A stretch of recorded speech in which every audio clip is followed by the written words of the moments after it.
Well, good evening, folks. Welcome to the second of four series on what I've titled Parenting Without Shaming. It's being recorded, and last week has been uploaded on YouTube, the Central Assembly's YouTube domain, and so you're welcome to get it there. Let me open in prayer and ask the Lord to bless our time together. Thank you again, Lord, for your presence in our lives. Thank you, Lord, that you are with us as we pursue parenting skills, and that your Spirit will guide and direct us into truth and knowledge. I just pray your blessing upon our time this evening, the words that have been prepared, the constructs that have been created. I pray, Lord, there will be just incredible insight and application. And I pray especially for our families, Lord, that there will be a tremendous reawakening of your Spirit and your presence in their lives. You'll give mom and dad and parents and grandparents wisdom, and we will give you the glory for it. We pray this in Jesus' name. Amen. Amen. Well, welcome. Just real brief introduction. I'm Dr. Grant Jones. I retired from Evangel University last year to help with the COVID thing, and been there 35 years, and got some of my former students and colleagues here. And so right now I am presently have my own private practice called Gateway Counseling Center, and my wife Rita is here tonight, and she's the office manager there, and so it's been a beautiful thing. Both of us have roots in this church, Central Assembly. She was the nursery director for 17 years. And then we've had a Sunday school class that meets in this room since 1978. Not in this room, but it has been around since 1978. So we grew up with each other, a bunch of baby boomers. So I am going to just jump right in. I am a teacher, and so I want you to interact. If you have a question or comment, please don't wait. Just jump in there now, and we'll address the issue as it's close to you. So tonight's presentation is, what does parenting with guilt and shame look like? I'm going to outline what guilt and shame is, those constructs, and then how do we apply that, or how is that applied to parenting.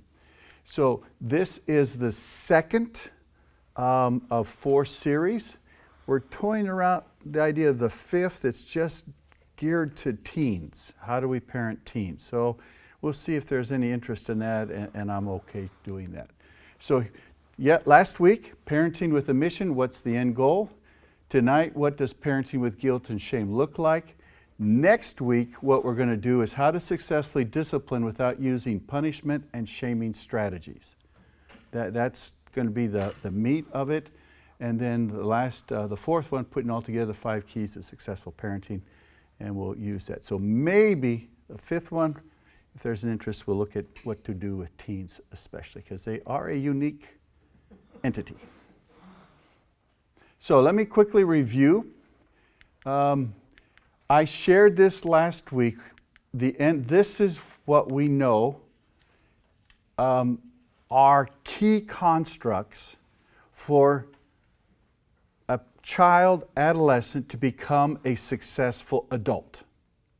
These are the ingredients. If you're lacking in these, then you're going to have some difficulty transitioning, being a successful adult. And we went through that. You can go through the session notes from last week. If you need some, I got some extras. But I outlined each one of these. The top 3, religious matrix, sense of discipline, respect for authority, came out of research looking at the difference between delinquent children and non-delinquent children. And that's where that surfaces. Those 3 are critical. Then social skills, identity, psychologically healthy, and then career achievement, motivation. All of that, when I say what is your end goal, this should be it in some sense of how do I prepare my 6-month-old to my 16-year-old, how am I maneuvering her or him into these 7 key domains. Then I also covered, remember, 3 1.5-hour parenting training sessions improves parenting significantly. So technically, if you come to all 4 of these, you will see a change in your parenting style. And it will significantly make a difference. And what is interesting about that research, it really didn't matter which model you were using. It made a difference with 3 1.5-hour sessions.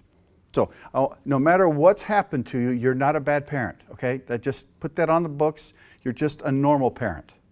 And remember last week, how many people said they would like to parent like their parents parented? How many hands went up? 1. So, and probably if I ask the same question tonight, it'd be very similar, all right? And I just want to reiterate, just doing the opposite of what your parents did is not a good plan either. So, we talked about the 4 parenting styles, lots of research.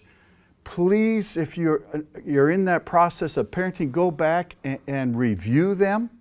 The one we don't do is neglectful. But I tell, and we did the same thing, parents, you need to use all 3 of those. Permissive, authoritative, which were democratic, and authoritarian, which is autocratic. You need to be able to use all of them at some point in your child's life, based upon age, based upon reasoning, based upon maturation. And once you hit adolescence, probably being after 16, probably more permissive than authoritarian, for sure. But the reason I want to put this on the books is the research clearly indicates the one that has the best overall outcome is which one? Authoritative or the democratic thing. And so in here, there's my family. Missing one who will be here in a month, right? What is the date? October 21st. Another girl's coming. So, but that's them. One in the middle is my oldest, Ryan. He's a neuropsychologist at Cox South in the neurology department. My son, behind his wife, Kayla, is an attorney here for elder law and financial planning. Kayla, right underneath Cameron there, is a media consultant, advertisement person, and now she's working with marketing Dwell. It's a Bible app or program that she's helped marketing that. And then Mary over here is a social worker. Like I shared last week, all 4 of those adults were my students at one time at Evangel University. Yes, and so, let me back this up. Good. What is your parenting mission statement? That was the assignment I gave you last week. Did any of you do that? Oh, we got one. Yes, and kind of, all right. Would you mind reading yours? Okay. To raise my boys to have a personal relationship with Jesus at their core, to have pure hearts and minds, to be loving, independent men who know how to make wise decisions. Nice. I just said to raise well-adjusted children who love the Lord and honor Him with their lives. Beautiful. So the question is, how do we get there? And that's what this is about. So here is mine. All right, now it's just mine, okay? I've had chances through the years to tweak it and whatever, so, and you're welcome to use it. Rita and I pledge to raise our children in the love and nurture of the Lord, to prepare them to be successful adults, those 7 elements, to provide them with the necessary skills and conditions to do so, and to parent from a Christian authoritative parenting style. We also pledge to get professional help when needed or necessary. That's kind of what guided us a little bit. But write one, post it, let it be your guide. Let your kids see it. So real quickly, the authoritative Baumride's research and others, I'll just highlight this.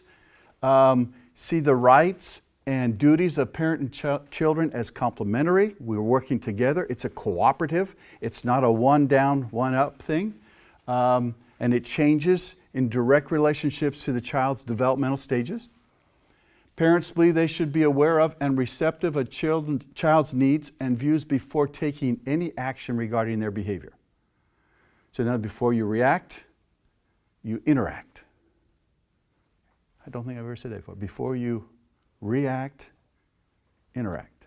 Oh, that's pretty good.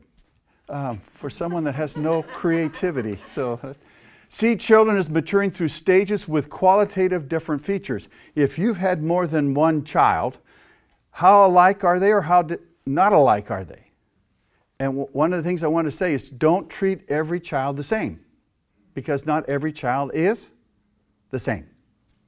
Even if you have twins, identical, they're different. And so you have to modify your parenting style. Maturation processes can be modified or influenced by interactions with socializing agents like parents, and I'm going to look far, like the church, like teachers, children's pastors, youth pastors, coaches, all of that need to be part of that community. Believe children's ideas of right and wrong do change with age. Children's needs for restraint change with age also. And then parents' role is to facilitate growth of competence. One thing that makes authoritative parenting so powerful is an emphasis on positive attention to child's developmental needs and individual wishes, while still setting what? High standards that you expect your children to meet. One of the number one predictors of education achievement in children is what? Parental expectations. Yeah. But involvement is key as well. But just knowing this is what mom and dad expect really goes a long ways. Another one that I found interesting was the number of sleep the child has is also a predictor of academic success. Hours of sleep is Do you remember the number that was necessary? 8 to 9. No matter the age. Well, more early, but middle school, adolescent, 8 to 9. We just had this conversation. So you set that curfew or time for bed at a certain time and to accommodate that. Yeah, we can talk about that sleep process some other time, but that is a big deal. Oh, and check this out. Authoritative parenting style in teens is related to all of those. Self-confidence, competence, self-reliance, avoidance of delinquent behavior, and general good mood. It works. Do some Googling it, do some research, read up what that looks like, and because it is the most effective parenting style that we have right now. So now let's segue into what does toxic shame look like? And I put toxic there because there is healthy shame. There's a lot of people, many people, that are gurus in the field that disagree with that. They say all shame is bad. Brene Brown is one of those, and she's done a lot of research. You can do it. She has TED Talks. She has some good books. Great read. I have no problem. She's done research like over 10,000 different people to come up with her study and analysis. There are others, Dr. Melody Palm, who's a really good friend of mine, colleague. She has a struggle with thinking there's anything really redeeming about shame. So but as you will see in my definition here, there is a place for healthy shame. And there are others that agree with that as well. But the toxic shame clearly is destructive, and I'll explain that. But here's what it looks like. A child struggling with insecurities and a sense of failure while having great parents. There's nothing going wrong at home, but yet the child feels insecure. Having straight A's or star player and still not good enough. In other words, perfectionism. Any child pursuing perfectionism, underlying that could be some toxic shame.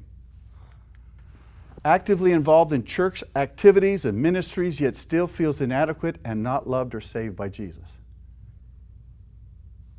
That could be toxic shame. Becoming involved alcohol, drugs, sexual relationships, and joining unhealthy groups. Could be toxic. My identity is not in me, it is somewhere else. Being defiant to parents, teachers, and authority figures. Reflects, and some people say insecurities, but to me, I go deeper than that. It is toxic shame. Isolating and avoiding being with others, even parents and family. Why are they withdrawing? It could be because of toxic shame. So, this is my guru right now. This is my hero, Kurt Thompson. He's a Christian psychiatrist and wrote one of the most transformative books I've ever read, and that is The Soul of Shame. And I reference that now, and you'll see why at the end of the presentation, and I'll just say it now. We unconsciously project our own toxic shame on our children unless we're aware of it. Okay? That's a reality. How you were parented, how you felt inadequate, insecure, not good enough, or you're flawed, defective, guess you're going to project that onto your children unless you deliberately, actively try to do something about that. That's why that's one of the recommendations is if you have unfinished business in your own life and you have children at home, then maybe you need to talk to somebody about it and deal with some of that. And the first place I would encourage you to start with is The Soul of Shame. And then Brené Brown's material too is very good as well. And that's easy read. This one's a little bit more up here. So let me just give you some stuff here. Shame is not just a consequence of something our first parents did in the Garden of Eden. Check this out. It is the emotional weapon that evil uses to, one, corrupt our relationships with God and each other, and it disintegrates any and all gifts of vocation, vision, and creativity. Powerful. In other words, it destroys. Toxic shame destroys. Shame is a source and result of Satan's active assault on God's creation, which is for this world to be one of emerging goodness, beauty, and joy. Kurt believes the original sin was when Satan said, "What do you mean, Eve? You're not as good as God. You're not good enough." He believes that is an evil force in this world, is that I am not good enough. I'm defective. I'm flawed. Shame is a primary means to prevent us from using the gifts we have been given to promote joy, goodness, and beauty in others. We've all met people that were great speakers, teachers, athletes, pianists, and yet they still don't feel good enough. And we think, wow, what's up with that? Well, it could be because of this. And then that insecurity and inadequacy then prevents us from taking those maybe risks or those steps to create beauty in other people's lives. I'll illustrate that a little bit. I actually posted last week's presentation on my Facebook post. And I had to think about 2 or 3 or 4 or 5 times before I hit upload, because I had to deal with my own, it's not going to be good enough. You're going to be ridiculed. You're going to be made fun of. And I have to deal with that, because we all have to kind of deal with that. So even us folks that theoretically know what to do, we still have to address that issue. And so I did hit upload. I haven't looked at it, see how anyone responded. I may not tonight until midnight or so. But But shame is a primary means to prevent us from being who God wants us to be. Shame on the individual level has potential geometric destructive consequences on any social system we occupy. It's systemic, can be systemic. So it can destroy a family, a workplace, a church, or community. And that is the goal of shame, is to do what? Destroy, or inhibit, or trap, or jail. It permeates and is woven into all our narratives. Narratives are stories. You have a story about yourself. Last week I started sharing part of my story, which started in Africa with missionaries, and grew up in a missionary home and boarding school, and my wife is a missionary. She grew up in a boarding school, and she went to the same boarding school my mom went to. Different times. And had the same dorm mother, dorm parent. And both said, when we found this out later on, they both said that fits her to a T. Her name was? Literally, her name was Mrs. Meany. And she lived up to it. Can you believe it? How many can say, your wife and your mother went to the same boarding school in India and had the same dorm parent? You know, it's made in heaven. God brought us together. So, and we didn't discover that for years after we were married. Sounds like for her it was maybe made in somewhere else. But Yeah. All right, so this is material that I have put together through the years. It started way back in the 80s. Dr. Larry Bass was my supervisor, and he introduced me to a book by John Bradshaw called Healing the Shame That Binds You. It's out of print, but it's a great book. It's a great book. And it's really good for clinicians because it talks about his story of coming out of alcohol addiction and how he found God and that turned things around for him. So this is the healthy stuff, all right? So healthy guilt, violation of a standard law code of conduct. We can pin directly to I cheated, I drove too fast, I lied. It's easy. You can say, here's the behavior, and I did wrong. So it's real specific. It's not some nebulous thing, but you can point to or identify the specific behavior or law that was violated. I've done wrong. And the purpose of healthy guilt is to help us set boundaries. Remember, back to those 7, one of those is self-respect, self-discipline, self-control. Well, you set limits and boundaries. It gives a person permission to be a human being, and it does create a need for higher power. That's where Brené Brown, I struggle with her because she has the notion that you just, to heal from the shame from others, is you just kind of be nice to yourself and you validate yourself. There's some truth to that. But when the God of this universe says, therefore there is now no condemnation, you are pearl of great price, and someone else makes us righteous, then it's not our own. And it's transformative. And I'll say that now. Christianity is the only religion that the deity addresses guilt and shame. I'll share that in a little bit here. But there's no other religion. I've asked these cultural gurus at AGTS, do you know of anybody else, any other religion that does this? No. Christianity, Jesus is the only one that addressed both. So, and then mild shame, some call it, I call healthy shame, your conscience. What would you call your conscience? And you hope your kids have one. Because if they don't, then there is no restraint.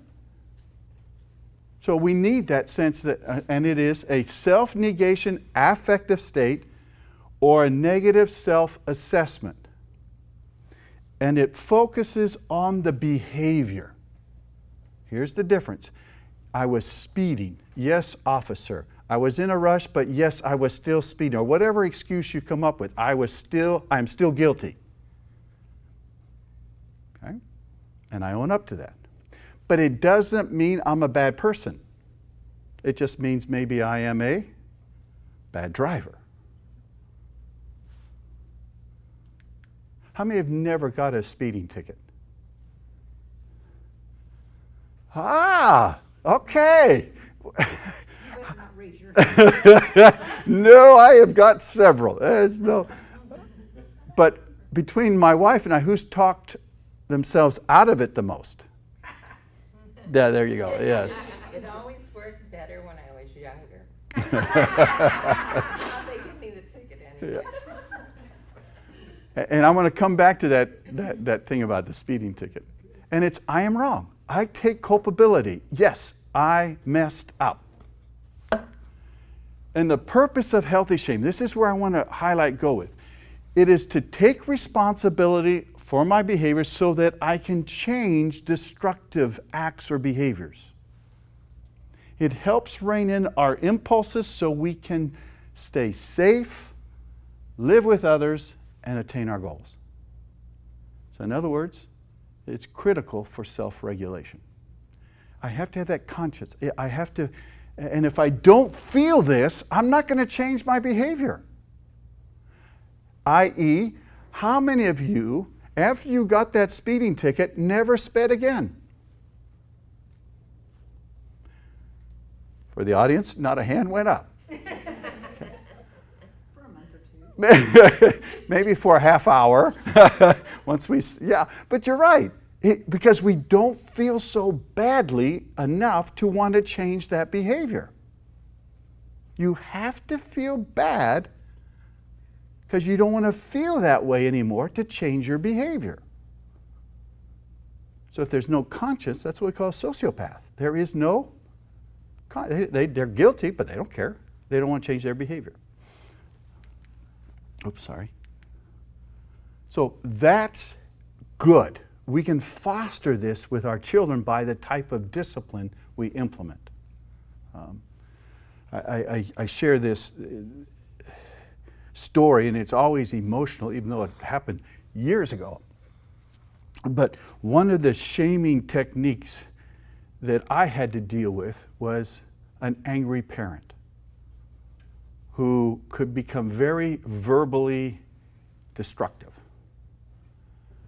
And I swore to myself that I will never do that.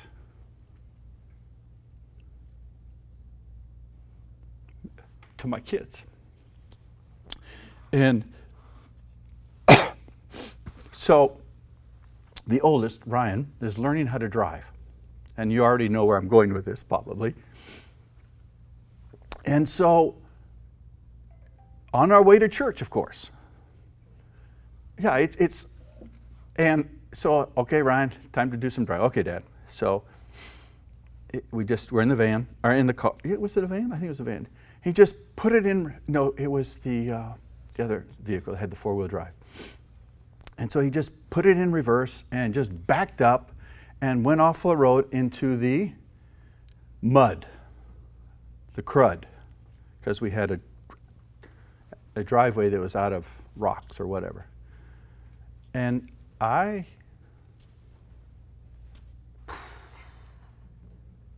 sounded like a certain parent of mine. I thought, oh, I just violated. I felt this bad. I did. And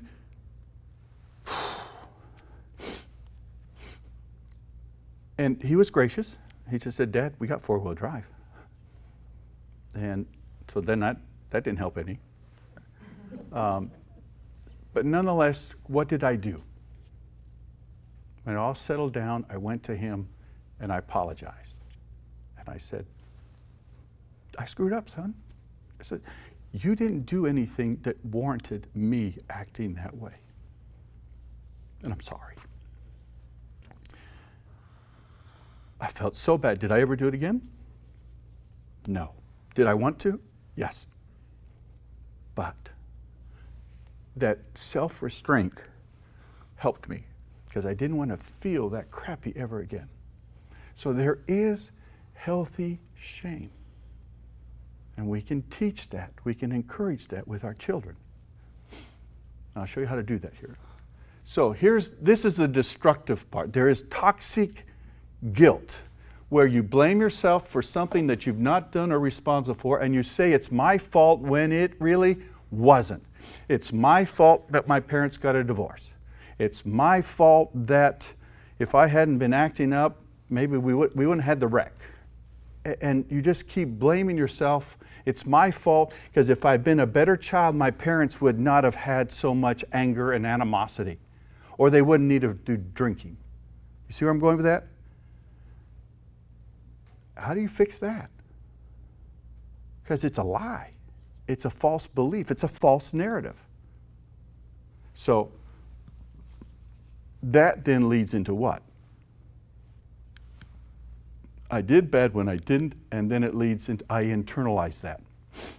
So it's now the behavior isn't bad, it is me. So the fault is on the personhood and not the behavior. There's a defect or flaw in the person's makeup now, and that's the source of attention. Instead of I did bad, or now it is what? I am bad. I am flawed. I am defective. Working with a client that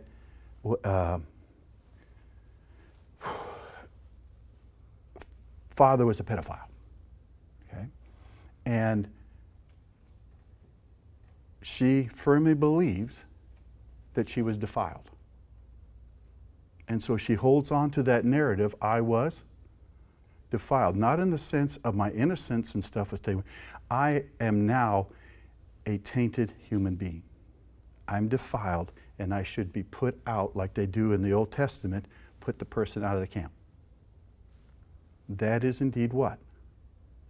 Toxic guilt. She's taken that bad behavior that wasn't her fault, and she has internalized it, and now I am defiled. And when she isn't, but we're working on it. So this is what's destructive. What is it? Okay, so I'm a bad person now. Not my behavior's bad, not that my parenting style needs some help. It's I am the messed up person. So this is an abbreviated list of all the mental health issues we know are directly related to toxic shame, either in its cause, its etiology, or its maintenance. That is the core. PTSD now, you can't, any PTSD, if you don't address the shame, they will not get well. It's just critical. It's just depression, alcoholism. When we go to Nairobi, Kenya every year and work in Teen Challenge, what we do is we go at what was the first source of when you started your addiction, and we look at that and how did that impact your childhood development. And we deal with that trauma, and then after we deal with the trauma, then they start seeing a difference in their PTSD symptoms. Drop in 2 days. Anyway, you can see all that, all right? So, what makes toxic shame so insidious? It's multi-generational. You carry your parents, they carry their parents. Yeah. You carry your parents' shame. I'm becoming aware of that. Even this last time I visited my mom, I was talking to my sisters, and I became very much aware that I missed some stuff that my sisters went through that I never went through. And it wasn't a good thing. It appears to be normal, legitimate response to adversity and failure. We normalize it. So if you're being mistreated, you normalize it, I deserve this. If you're in a nasty relationship, I deserve this. We normalize it. Or if you have in a profession where you're being mistreated and you think you're a bad person already, you're going to say what? I deserve it. Yeah. It always sees the worst unimaginable case scenario. Always. There's no hope to this. I can't change this. I can't get out of this. And it'll even go, and this is, at the end I'll talk about how the Lord looks at that. Even the Lord has turned his back on me. He does not really love me because I am so flawed and defective. Because if he loved me, he would have done something different. He would not have allowed that to happen. And so really that toxic theology, toxic faith can be so destructive. It destroys relationships, marriages, families, and communities. Have you ever seen the USA so disjointed? And I do believe underneath all that is that sense of shame. I really do that, yeah. Satan loves to use it to keep us from being the person God designed or created us to be, an object of beauty and a creator of beauty. Comes straight out of Kirk Thompson's book, The Soul of Shame. Yeah. Here's the thing about it. Satan doesn't have to get you to turn your back on God to be successful.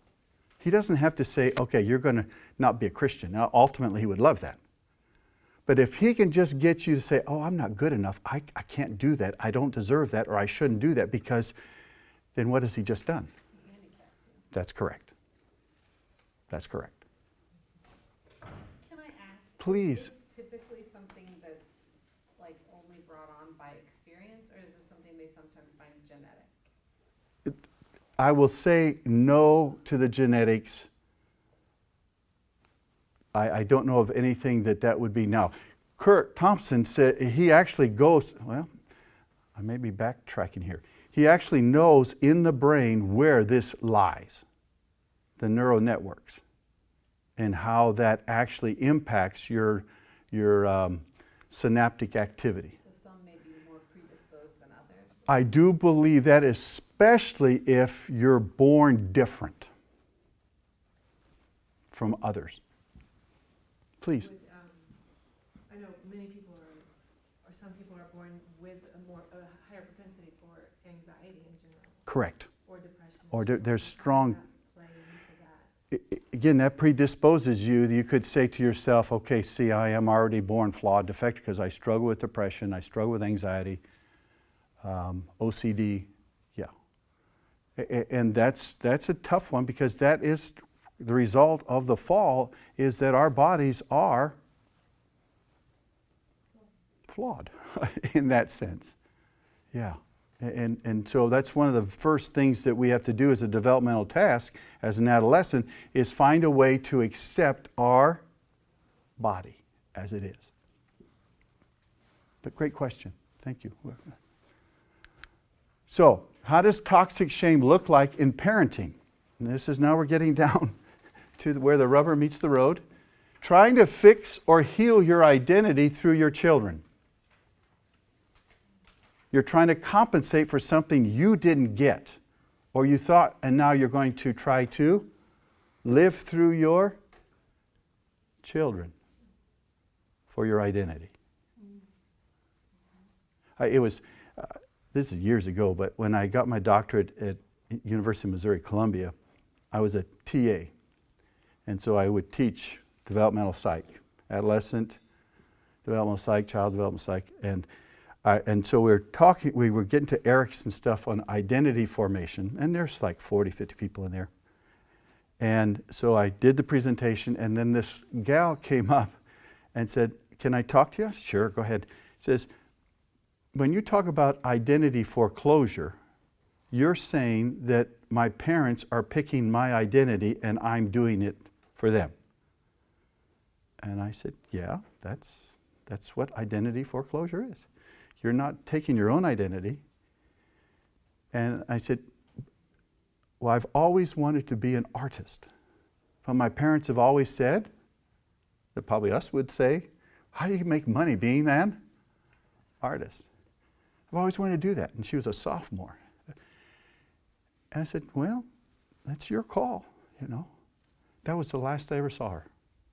She dropped out of that class. I don't know where she dropped out of school. I don't know where she went. But I was so proud of her to say, This is what I want to do, not what Mom and Dad want me to do. But trying to fix ourselves in relationships is usually not successful. We do need each other, but if I am relying on you to fix me, to make me feel better about myself, that is what going on? It is codependency, and what is under codependency? Toxic shame. Because I'm not good enough. Demanding perfection or straight A's or being first chair or a starter out of our kids. One of the keys of what if someone is carrying or struggling with toxic shame is perfectionism. I am going to try to prove to everybody that I am good enough. I'm going to make straight A's, varsity. I'm going to find the perfect spouse. I'm going to be the perfect Christian. Yeah, I tried that for a while. Good luck. Actively involved in church activities and ministries and demanding children do the same thing, but you don't have that close, tight, loving relationship. It's expected, pushed, forced, but there isn't an element of understanding, love, respect. That's a tough one. It's a tough one, especially when you get to what age? Teen years. And I have some novel ideas about that. And if we have a chance, maybe we'll do that. Parenting only from an authoritarian parenting style. I'm the boss. I know it's right. I know it's wrong. I tell you to do something, and do not question me because why? I said so. I am the priest of this home. God has put me in a position of authority, and I know what's best for you. And guess what that reflects? Toxic shame. You're not good enough. You cannot. You must control everything to make you feel better. Yeah. Not letting the child determine his or her identity and the parent choosing it instead. That's a tough one. And I've seen this through where a father or mother has a certain either athletic propensity and the son, daughter doesn't. Or parents have a music, artistic propensity and the child doesn't. And what do you do with that? I let go. Putting most of your, this is a tough one, okay? This is where I had to look at. Putting most of your energies and resources into your career with little to no time for your children. Because why? You're trying to prove something to yourself. When your first task should be relationship with the Lord, and then your relationship with your wife, and then your relationship with your children, and then your relationship with other people. That's the way it should be. I think I said this last week. What is the greatest gift you can give your children?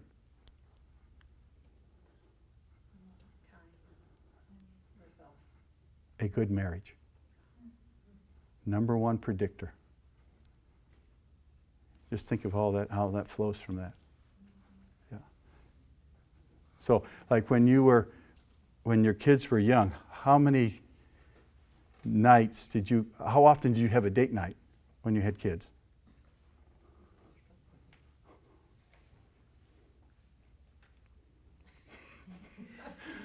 Twice a year? Parents' night out at Central Assembly. Parents' night out was fostering that, and I don't know why. Do they do it anymore? No. They should. They started on Friday nights? Oh, hallelujah. But You should. And we weren't great, but we got better, where one night a week was family night, where the boys and us, we did stuff together. And then another night of the week, that's Reed and I would have a date. And that became part of our norm. But hey, I try to practice what I preach, and she's probably sitting there, you never took it. No, I'm just kidding. But no, that was, and then we had the rules, and I'll share that. They were posted, 5 on the fridge. This is and we would rotate, change those with age. So they knew what was going on there. And we still go on dates. Yes, we do. Now we can afford to. Yeah, before it was like, okay, we're going to Burger King or McDonald's, because you had to multiply everything. And you have 2 boys that love to eat. Exactly right. So you got the greatest pay raise ever when your last kid left home. I remember Pastor Wanamaker talked about that. All right, so that's really fine. Tuning it, but I come back to what I said before. Toxic shame can only be, from a religious perspective, done by incorporating biblical truth. That is my fundamental belief. Because you're talking about the creator of the universe, any higher authority than that. And he is saying, what sin? You asked me to forgive you 40 years ago. I don't even remember it. Godly sorrow brings about repentance that leads to salvation. That is healthy guilt and healthy shame. And leaves what? No regret. That's what the Bible says. But worldly sorrow brings death. I'm saying that's what? Exactly. If we claim to be without sin, we deceive ourselves and the truth is not in us. In other words, we're all screwed up at some level.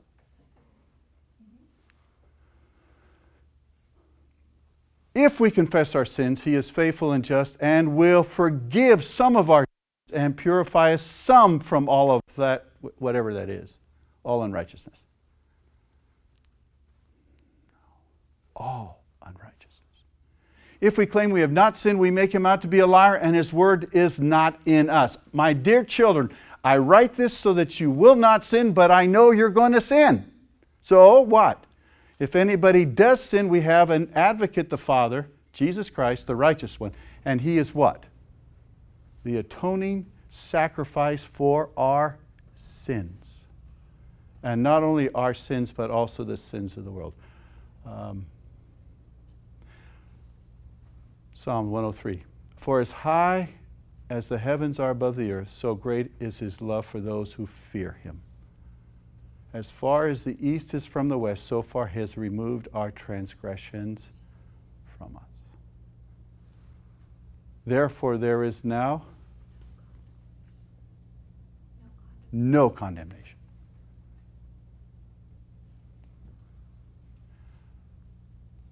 And you look at David, Peter, and Paul, all of them messed up royally in their lives. In fact, when did the Lord say David is a man after God's own heart? Before or after Bathsheba? After Bathsheba. And that act destroyed not only his family, but the kingdom.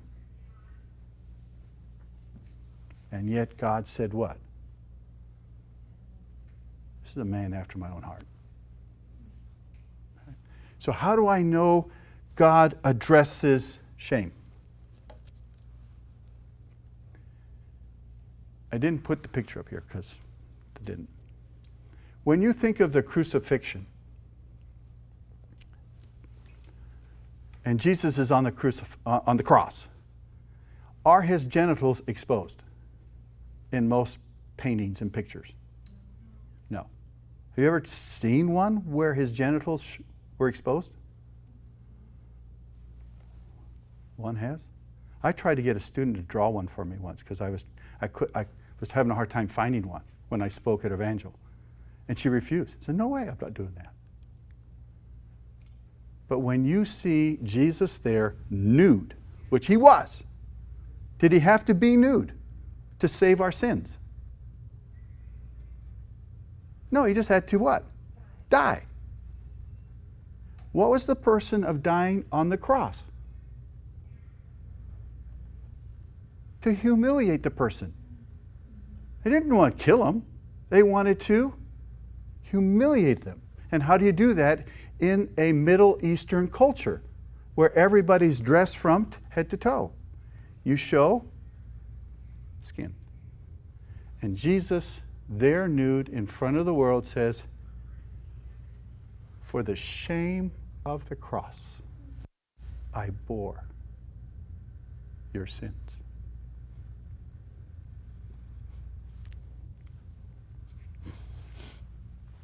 He understands toxic guilt.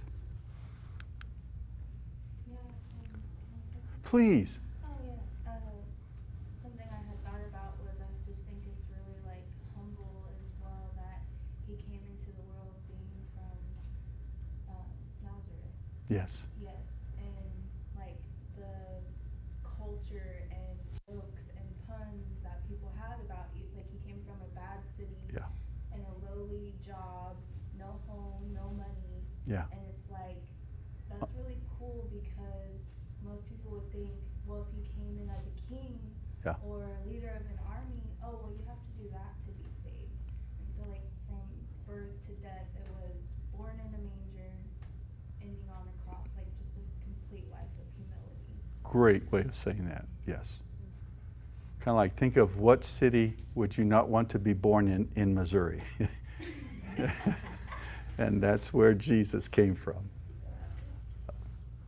Great point. So here's some just closing comments, Q&A.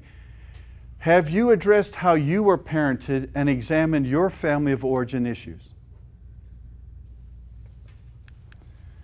How are you parenting like your parents? What parental shame maybe are you carrying? What are 3 parenting behaviors do you want to keep that you bring from your parents? And what are 3 you want to avoid?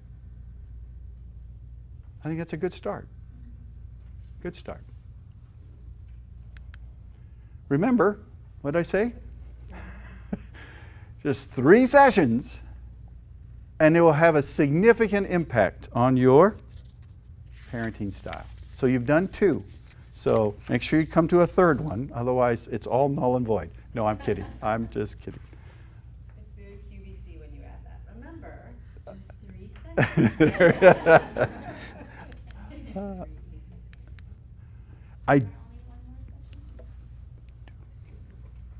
I do encourage you that if you come from a very nasty childhood, that you look into getting some help. There's that Johari window, if you're familiar with that. There's that section quadrant that I can never know about until someone points it out to me. And that's where pastors, counselors, mentors can really help us in that process of look at our behavior from a different perspective. But I encourage, highly recommend you do that. It's maybe the best gift you give your children is a healthy mom, a healthy dad, and a healthy marriage. Did you see that in my mission statement? And to get professional help. We joked about it in the sense of in your budget and preparing for the future. If you have kids, you prepare for their college, for their car. You should have another bucket there, and that is for their therapy. Yes. Yes. So, comment, question as we wrap it up. Oh, I got it on time. Have you, Brene Brown, Yes. James Shields, that was what it Yeah, she's done some really good research. Yeah. It's a good start. I'm blanking on her book that was a bestseller. Pardon? She has a couple. Right, but the one that came out, and she's got 2 TED Talks that are, well, used to, that are really good. Yeah. Please. This has been a little enlightening for me because I just realized as you were looking at the list that, what does toxic shame look like? A child struggling with insecurities and a sense of failure while having loving parents. I'm thinking of like a child with insecurities and I'm mixing that up with anxiety. And Yeah. for some reason I'm tying those together in my mind. If you do a Venn diagram, there is an overlap, but they are 2 separate. I can have insecurities and not have anxiety, except for over those insecurities. That's why Yeah. this is enlightening for me, Yeah, because okay. I'm realizing that you can address the insecurities while acknowledging the anxiety Mhm.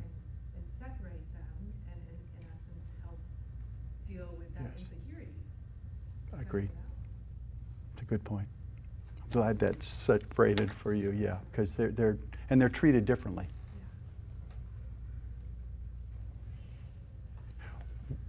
And I'll share this.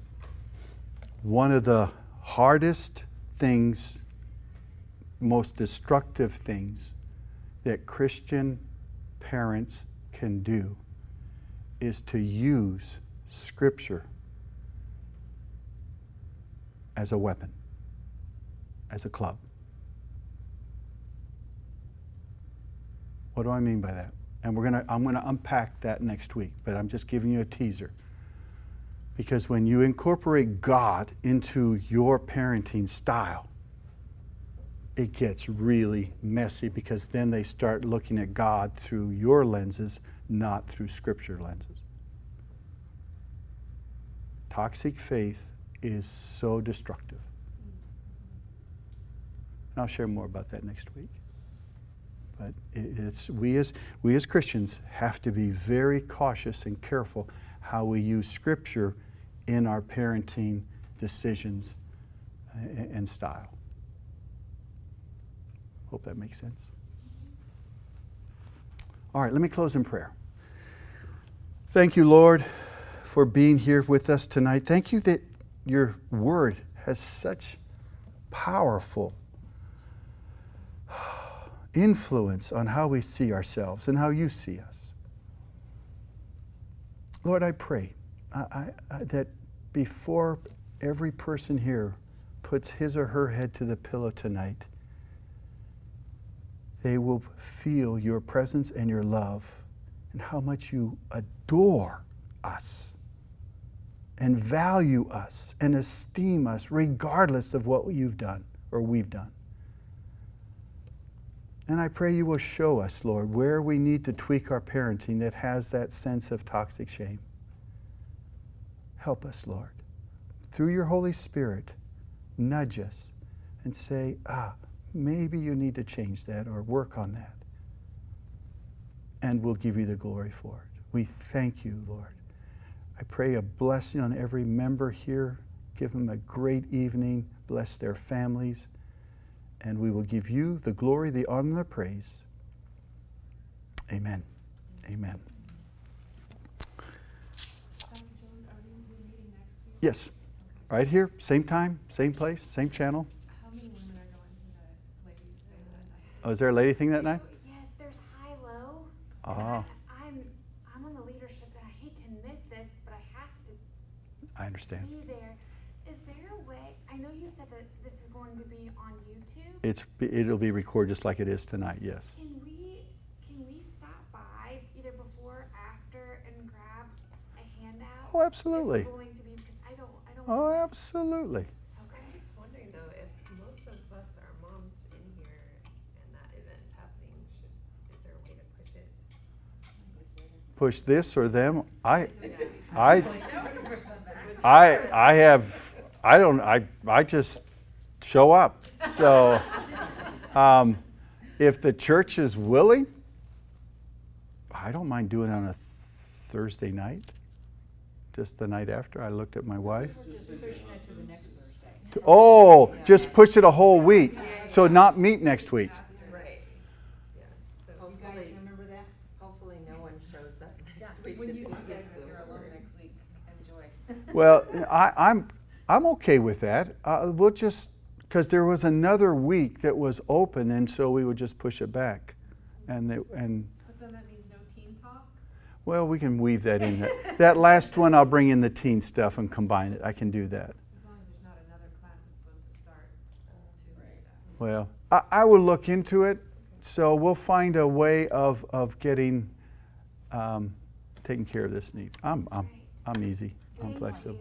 But I'm glad you told me, because I definitely, there's a lot of you ladies need to go that too. It's, you call that a dilemma, approach dilemma.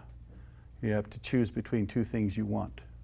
And so, but, all right. I'll look, thank you. Appreciate that. Oh, are you teaching a Sunday school class right now? Well, I just MC it. Okay. The greatest Sunday school in this very room. But I am teaching. I happen to be teaching this Sunday, though. I don't normally, but I. What Sunday school, what's the name What of is it? the name? Fellowship. Fellowship? Yep. Okay. Love Are to have you. people of all ages? Absolutely. But pretty much we're Kind of looking like this. the boomers type thing, but we definitely. Looking like that. Give us a breath of fresh air. Amen to that. But yeah, you're welcome. All right. Blessings, everybody. And